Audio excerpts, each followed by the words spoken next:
You've likely heard by now that the World Economic Forum wants to make you eat bugs, live in a pod, and own nothing. And all of that is true. But the WEF is taking some more immediate and concrete steps to upend your life. One such power play is something called safety by design, which is probably the biggest big tech threat that you have never heard of. Safety by design is the hobby horse of a woman named Julie Inman Grant.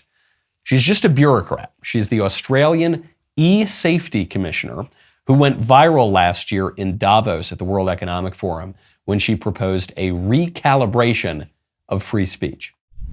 We are finding ourselves in a place where we have increasing polarization everywhere, and everything feels binary when it doesn't need to be. So I think we're going to have to think about a recalibration of a whole range of human rights that are playing out online, from freedom of speech to the freedom to be free from online violence, or the right of data protection to the right to child dignity. Since then, Grant has taken significant steps in collaboration with the WEF to make their recalibration a reality. Safety by design is the notion that government regulators can't possibly keep up with all the bad things confronting people online. Not just real problems like criminal threats and fraud and child pornography and things like that, but a much broader array of topics and opinions that leftists deem harmful. So the safety by design solution is to take the burden of suppressing those things off of the regulators, out of the government agencies, and just build liberals' regulatory preferences into the design code of the tech platforms themselves. Here's how it works. Safety by design to me is key. This is putting the responsibility back. It's having companies from the leadership, from the top down, prioritize safety, build it in at the front end. And now we have the basic online safety expectations, which basically lay out the duty of care and what we respect the interactive services to be doing as a right to or a license to operate in our country. So in order to operate in Australia, they've got to build the liberal regulatory preferences into the code of the platforms. Otherwise, the platforms don't get to operate in Australia. But safety by design is not merely being implemented in Australia, because Grant serves on a bunch of boards for the WEF, and her plan, in perfect alignment with the broader globalist goals of Davos, is to export this scheme all around the world to control speech in all sorts of categories. Not just the threats and the fraud and the porn and media, entertainment, even sports. Through safety by design, Grant and the WEF intend and have been open about their intent to push diversity, equity, and inclusion, to suppress what they call misinformation and hate speech, all of which is gobbledygook talk for censoring conservatives and promoting liberals. And if they can convince just a handful of countries to implement these sorts of policies, that could tip the scales to force big tech's hand to implement it for everyone. It's not that you need to convince every country in the world to adopt this stuff. If you convince a few of them, frankly, even if you just convince one of them, that is going to send a signal to big tech to say, okay, look, we're not going to build completely separate platforms for Australia and, let's say, Canada and the US and France, and then separate platforms for all the rest of the countries. So, okay, we'll do what Australia wants us to do. And then safety by design governs the speech for everybody. People are posting all sorts of conspiracy theories to social media as the WEF's annual meeting goes on in Davos, Switzerland right now. But if the globalists get their way, we won't see those conspiracy facts online for much longer. All sorts of conspiracy theories. Here's a conspiracy theory. This comes from AP News. AP News says the World Economic Forum, which opens Monday, is slated to take on pressing global issues, but online, it has become a target of bizarre claims from a growing chorus who believe it involves a group of elites manipulating events for their own benefit. I'm going to put a pause right there. Yes, there are right-wingers who say that about the World Economic Forum.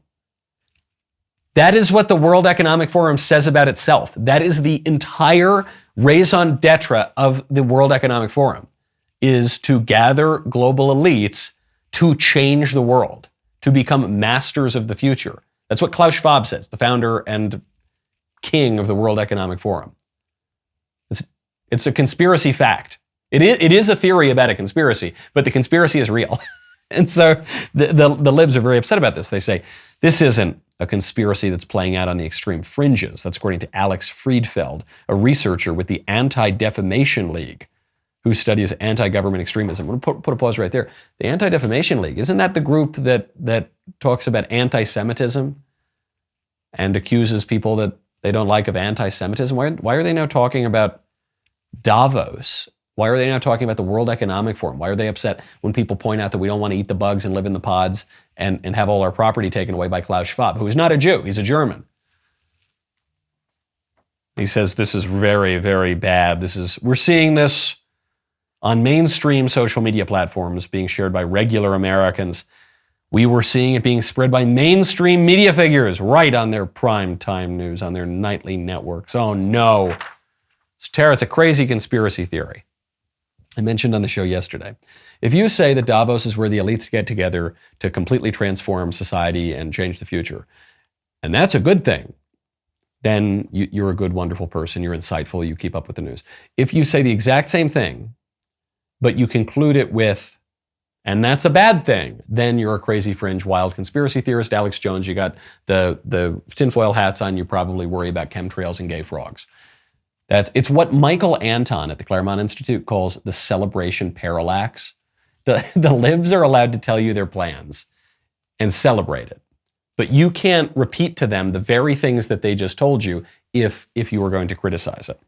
That's one tactic. One tactic that the libs have been using to downplay what's going on in Davos is to say, well, this is just a crazy conspiracy theory. Then the other tactic that they've used, and it's really only started this year, is they say, oh, that stuff that's going on in Davos, it's not a big deal. I saw a headline, I think it was in CNN, said the real story of what's going on in Davos is the World Economic Forum, it's actually losing its influence. Yeah, people they don't care about that anymore. It's not a big, you guys are worried about some crazy conspiracy theory. Now the real stories, they have way less power than they ever did. I don't know. 2,700 bigwig attendees from 130 countries, 116 billionaires, and 52 heads of state, and they don't have any power? I don't know. The mainstream media, the establishment press, seem real eager these days to play down the influence of Davos.